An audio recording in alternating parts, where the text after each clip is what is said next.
আপনার ভীষণ জল তেষ্টা পেয়েছে, কিন্তু সেই মুহূর্তে আপনার কাছে হয়তো জল নেই।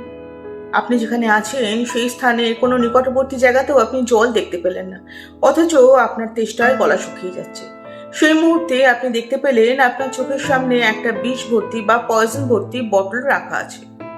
আপনি নিশ্চয়ই তেষ্টায় সেই বিষটা খেয়ে নেবেন না, কারণ আপনি জানেন যে ওই বিষটা খেলে আপনি কি মানব যন্ত্রণা ভোগ করবেন।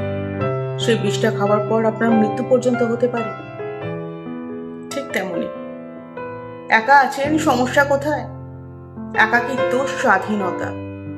একাকিত্বের আর এক নাম স্বাধীন জীবন।